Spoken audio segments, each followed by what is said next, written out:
Cá estamos para trazer mais um médico de família. O assunto do programa de hoje é o cancro. Vamos tentar decifrar e perceber o que é o cancro. Mais concretamente, também como é que surge o cancro. Mais à frente vamos olhar também para isso, mas hoje queremos saber o que é o cancro. Para nos ajudar a entender este assunto, temos connosco mais uma vez o nosso médico de família, a doutora Cláudia Neves. Cláudia, bem-vinda. Obrigada, é um prazer. Cláudia, eu sei que escolheste para o nosso programa falar do cancro, é uma doença, eu diria, terrível, mas antes de percebermos o que é o cancro, tens alguns dados, algumas estatísticas que queres partilhar connosco, não é? Correto. Exatamente, porque é uma doença muito frequente, é importante falarmos nesses números, porque é a doença ou conjunto de doenças, já lá vamos, que mais mata no mundo e em segundo lugar, as principais são as doenças cardiovasculares, a seguir o cancro no mundo e também no nosso país. Explicar alguns conceitos. Quando nós falamos de novos casos numa população num ano, chamamos incidência. Quando falamos em prevalência, é um conceito que demonstra o número total de casos, neste caso de cancro, ainda existentes naquele período de tempo, naquela população. Quando falamos de mortalidade, é o número de mortos por cancro numa determinada população, num determinado período de tempo, que neste caso é um ano. As estatísticas que nós temos em Portugal é de 2022 e os novos casos foram de 69.567. A prevalência, o número total de pessoas com cancro nesse ano, 203.570 e a mortalidade de 33.762 no ano de 2022, segunda causa de morte no nosso país. Quais os cancros mais frequentes? Pulmão, mama e coloretal. Portanto, cólon é o intestino grosso e reto. Portanto, são os mais frequentes, independentemente do género. Neste caso, claro que a mama é na mulher, que é o mais frequente. E em quarto lugar, temos a próstata, que é nos homens. Estes são os mais frequentes, não são os mais mortais.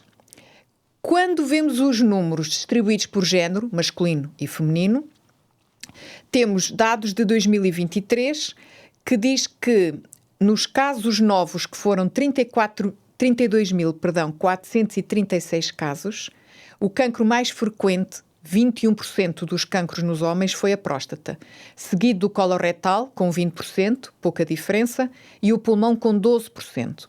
Nas mulheres, o segundo também é o coloretal, com 16%.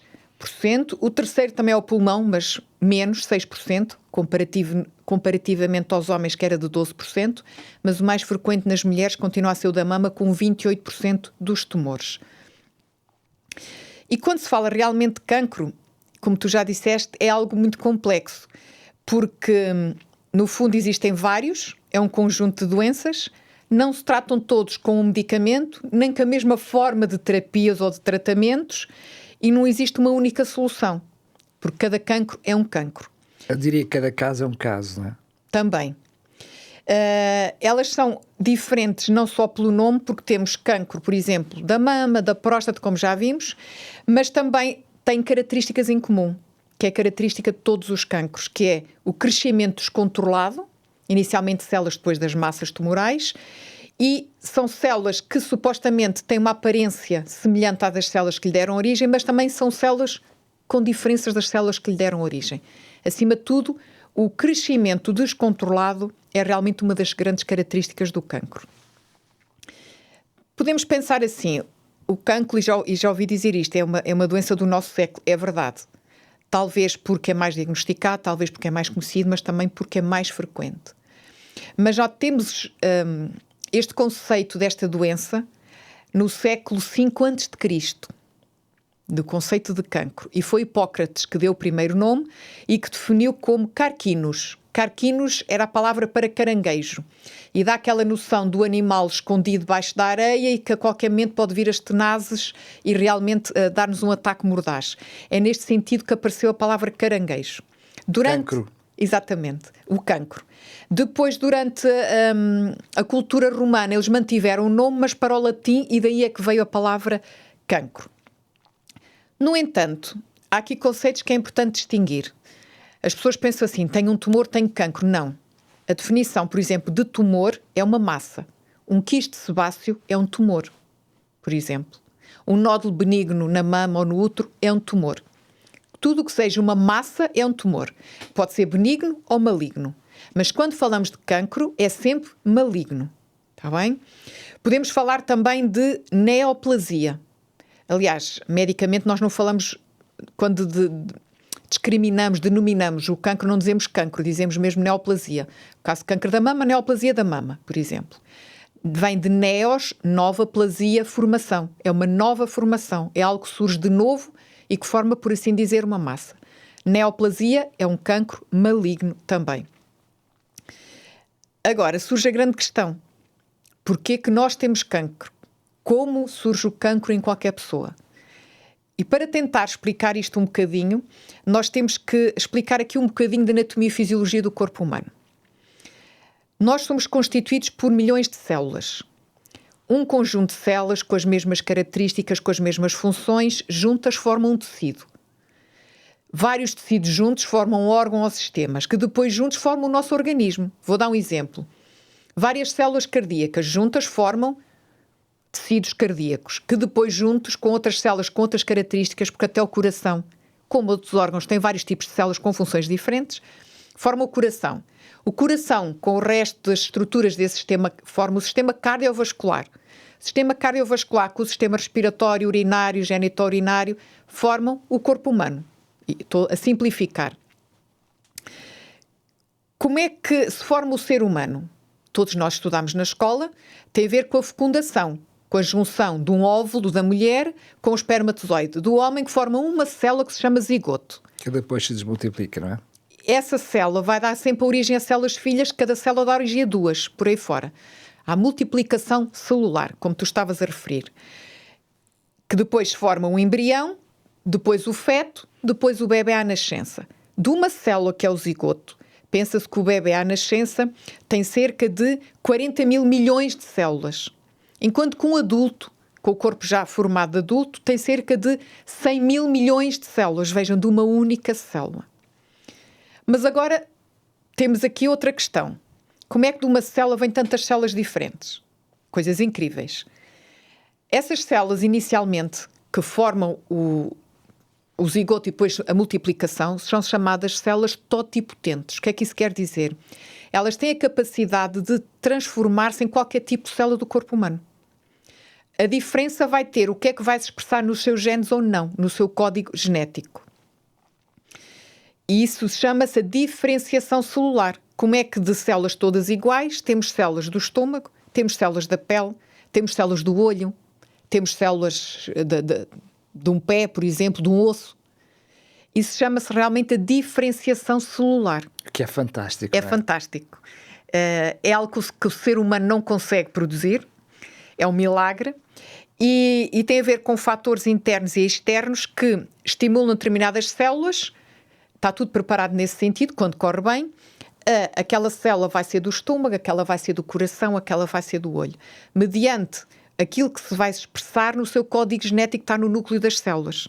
Umas vão ser transformadas em células específicas do estômago, outras do pâncreas, outra do fígado, por aí fora. E todas estas células, cada uma delas tem as células irmãs iguais, que formam conjunto o mesmo tecido, todas elas nascem, crescem, portanto, desempenham a sua função para a qual foram criadas e depois multiplicam-se, dividem-se em células filhas e morrem. É o ciclo celular, por assim dizer. E a reprodução da célula tem como objetivo exatamente transmitir às células filhas a mesma função. Ou seja, se aquela célula do estômago tem aquela função, as suas células descendentes vão ter que ter a mesma função. É isto que se chama realmente a reprodução celular, para que possam realmente continuar a levar a cabo a função daquele tecido. Tudo correndo bem. Tudo correndo bem.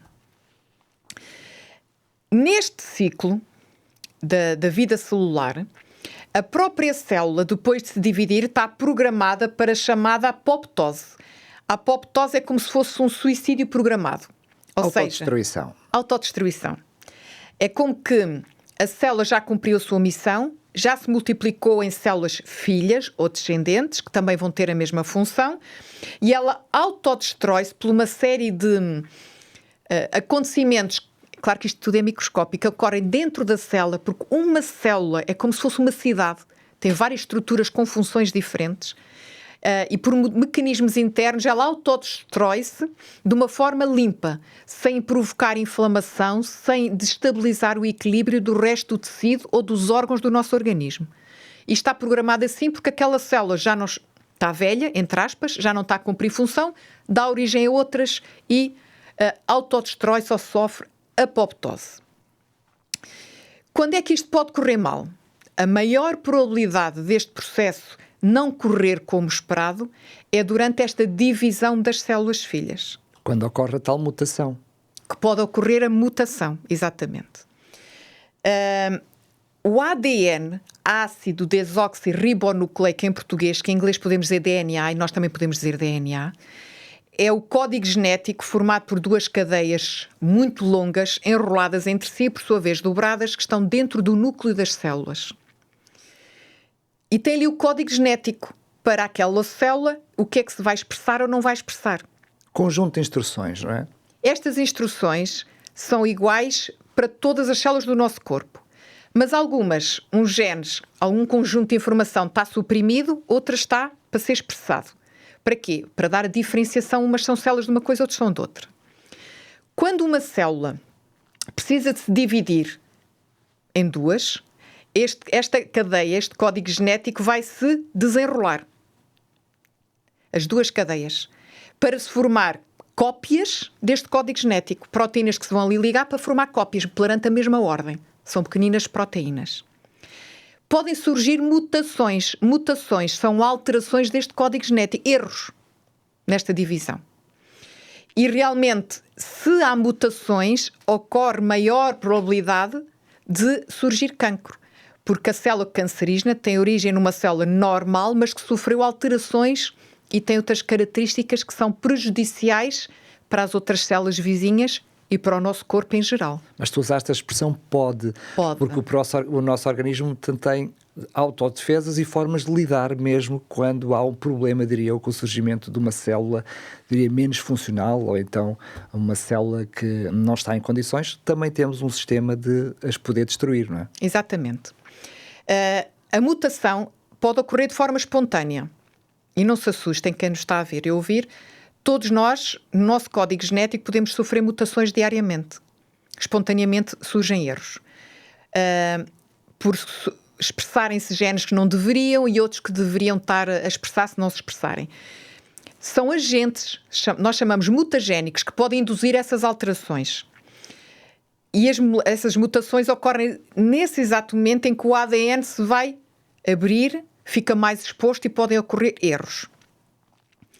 Quanto maior o número de genes ou moléculas de ADN mutados, maior são as probabilidades de vir a surgir o cancro. Mas o nosso corpo tem pelo menos 2 mecanismos para evitar essas mutações, 2 processos. Um deles já falámos, que é a apoptose. Uma célula, quando já está alterada, tem várias mutações, ela autodestrói-se. Ou seja, não é só quando terminou a sua função, quando está velha e precisa de renovação, quando ela percebe que não está nas melhores condições, é melhor acabar com a minha vida. É isso mesmo. Para não influenciar outras, não se reproduzirem células com mutações. Outro processo tem a ver com o nosso sistema imunitário. Temos muitas estruturas e células e órgãos envolvidas nas nossas defesas. Uma delas é um tipo de glóbulos brancos que se chamam linfócitos. E eles têm uma função específica, que é destruir células que estejam com alterações. Eles próprios vão àquele sítio e destroem essas células. Portanto, mesmo que sejam já células cancerígenas já. Não estejam só numa fase inicial, mas já estejam células cancerígenas. Temos então estes 2 processos, a apoptose e os linfócitos. O nosso sistema imunitário destrói o que está alterado. Uma coisa incrível, não é? É fantástico. Um Deus que sabe perfeitamente como criou isto tudo na perfeição. E ainda não chegámos à primeira pergunta que te fiz, que é o cancro. Mas vou-te pedir apenas alguns segundos, e são apenas alguns segundos, porque vamos fazer um pequenino intervalo e já a seguir tenho uma prenda para lhe dar. TV Novo Tempo, o canal da saúde, o canal da esperança. Estamos de volta e prometi que tinha uma prenda para lhe dar, é isso mesmo. E é uma prenda não só porque é totalmente gratuita, mas porque é um conjunto de várias lições com muitas dicas práticas, muitos conselhos para um estilo de vida saudável. E vamos ver ao longo deste programa o quão importante é um estilo de vida, até para o assunto que estamos a falar agora, um bom estilo de vida para a questão do cancro. E o melhor de tudo, então, como lhe disse, é que é totalmente gratuito. O que tem que fazer é apenas enviar-nos uma mensagem, é só isso, com as palavras máquina humana para o 933 93 92 91. 933 93 92 91. Não hesite, envie-nos esta mensagem, temos todo o gosto de lhe poder enviar este manual para a sua casa através do correio. Agora sim, Cláudia, tínhamos deixado então no ar a resposta a esta pergunta, apesar, enfim, de tudo aquilo que tu disseste na primeira parte do nosso programa de hoje ser essencial para percebermos o que é o cancro. Então, o que é o cancro? Então, o cancro é um conjunto de células cancerígenas que já estão alteradas. O processo como as células chegam a ser células cancerígenas chama-se carcinogênese. E esse processo divide-se em várias etapas, várias fases. Algumas dessas fases ainda são reversíveis, ou seja, o nosso organismo pode reverter e não termos cancro. Sendo elas as 4 sequenciais. São sequenciais, sim, são 5. Temos a iniciação, é a primeira fase, a proliferação, a progressão, a organização e a metastização.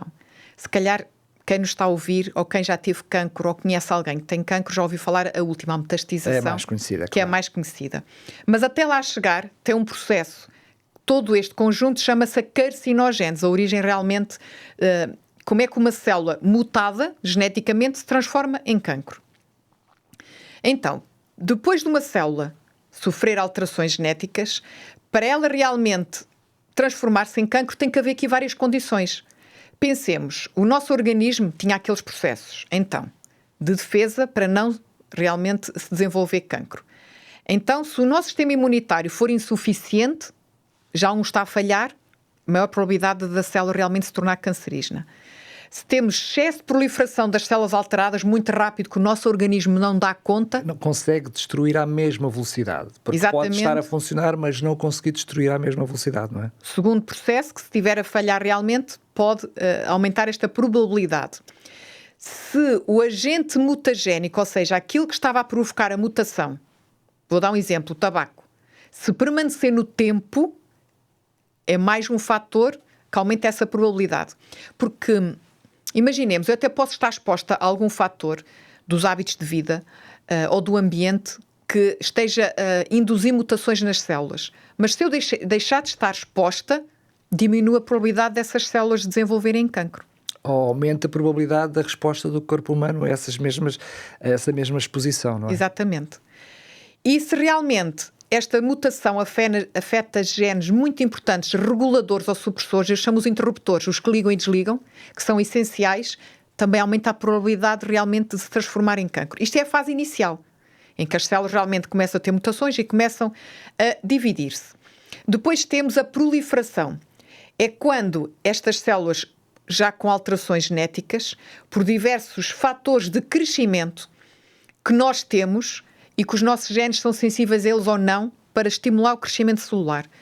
E, mediante estas moléculas, proteínas do crescimento, que estimulam o crescimento celular, estas células vão se multiplicar e vão ajudar, portanto, a proliferar.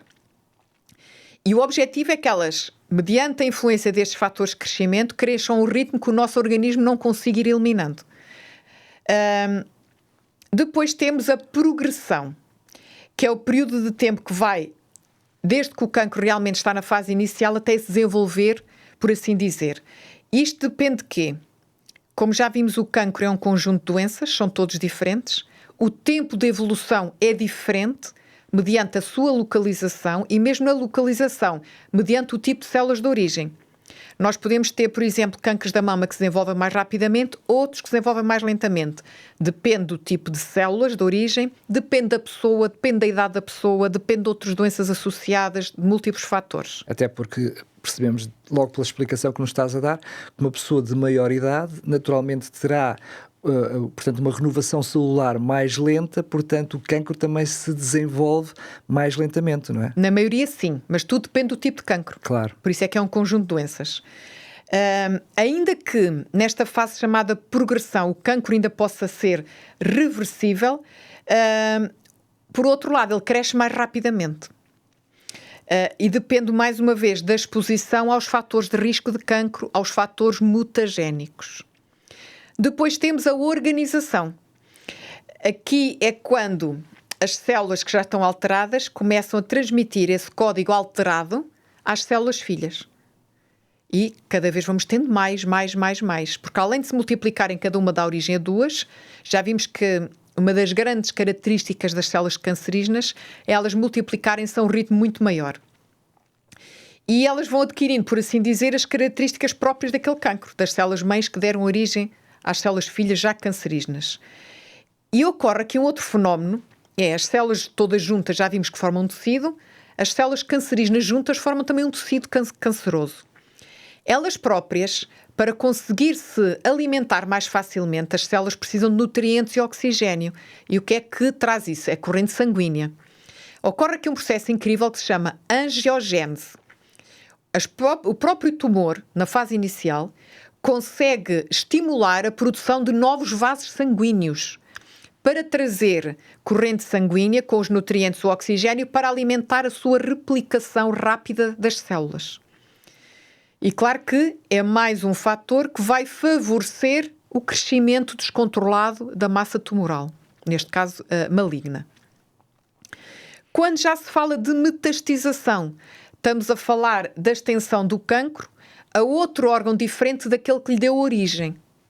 Por exemplo, da próstata pode surgir aquele tipo de cancro com a mesma semelhança das células da próstata num pulmão, nos ossos. São as chamadas metástases. Não, com células não da origem da redundância, não da célula que deu origem ao cancro, não é? Ou seja, porque vai ser células de outro tipo. Não, pelo contrário, então expliquei mal. São células de origem do cancro que vão migrar através da corrente sanguínea ou do sistema linfático e que vão colonizar outros tecidos e vão manter as características do tumor de origem. Ou seja... Mas em tecidos diferentes. Em tecidos diferentes. Ok. Por exemplo, células do cancro da próstata que vão surgir num pulmão. Vai-se fazer a análise, as células têm a semelhança com as células da próstata. Eu não sabia disso, é a primeira vez que estou a ouvir falar sobre isso. Ou seja, por isso é que então é possível detectar, depois através dos diferentes exames, onde está essas metástases, porque conseguimos saber qual é o tipo da célula que procuramos. Se for possível. Claro. Há determinadas localizações que é muito difícil. Mas isso é a grande característica, é que essas células cancerígenas do tumor primário, assim que chamamos, migram para outros tecidos, outros órgãos, onde eles conseguem colonizar. Ou seja, cada tipo de tumor também tem tipos de metástases características. Há tumores que não metastizam para determinados específicos de tecidos. É o que eu estou a dizer, cada tumor é uma doença, cada cancro é uma doença diferente, com características diferentes. Claro que no final deste processo de carcinogénese, o que é que vai diferenciar estas células cancerígenas? Crescem sem medida, elas são autossuficientes já na própria autoprodução de estímulos de crescimento das células, crescem sem controlo, estão insensíveis, não ligam aos inibidores do crescimento que o nosso organismo tem, multiplicam-se sem limite, não há limite para o potencial de replicação, são imortais. Elas não sofrem apoptose, não se autodestroem, nutrem-se com vasos sanguíneos novos e migram e invadem, a chamada metastização. Cláudia, isso parece um guião perfeito de um filme de terror, só que a acontecer dentro do nosso corpo. É verdade. Inicialmente microscopicamente, quando começam a formar-se massas já com algo que é visível pela imagem ou nas análises. É por isso é que podemos dizer que o cancro é algo tão temível, não é? Claro. Porque além dele conseguir infiltrar-se, como já vimos, tem origem em qualquer tipo de célula do nosso corpo. Por outro lado, as células são suficientemente semelhantes às células de origem para as identificarmos, mas também são tão diferentes que perdem a semelhança com as células dos tecidos de origem e formam o cancro. Enfim, é terrível, mas fica muito ainda por dizer. É importante perceber então porque é que surge o cancro. Já sabemos como, mas o que é que pode provocar o cancro? É importante nós falarmos sobre isso e, claro, certamente depois de abordarmos um plano tão terrível como apresentámos hoje, saber também o que fazer quando tivermos cancro. Fica aqui desde já então prometida numa próxima oportunidade de estarmos juntos para falar sobre este assunto. Sim. Para si que está desse lado, imagino também como eu que são assuntos que realmente mexem connosco, sobretudo se já tivemos a experiência de viver alguém bem próximo no seio familiar a passar por este flagelo. Sabemos também que nem tudo é mau, porque a maior parte dos cancros estão associados a um estilo de vida. E é precisamente por isso que aqui no Médico de Família temos como desejo e objetivo trazer-lhe uma ferramenta fantástica, cheio de dicas fantásticas, muitos conselhos práticos, até, por exemplo, como preparar uma simples refeição saudável, entre muitos outros, mas também conhecer o plano de Deus para a sua vida. Aquele que, como ninguém, conhece esta máquina que criou. Se quiser receber, é totalmente gratuito. Entre em contacto connosco para o nosso número de telemóvel, basta enviar uma mensagem a dizer Máquina Humana para o 933 9392 91. 933 9392 91. Lembrar também que se não teve a oportunidade de assistir a este programa na íntegra ou quiser rever, alguns dos conceitos sim são bastante complexos, apesar da apresentação simples que nos foi trazida pela doutora Cláudia, basta ir até ao nosso podcast em radiorcs.novotempo.pt ou então através do nosso YouTube na Novo Tempo Portugal. Foi um prazer estar na sua companhia, marcamos encontro no próximo programa. Até lá, se Deus quiser.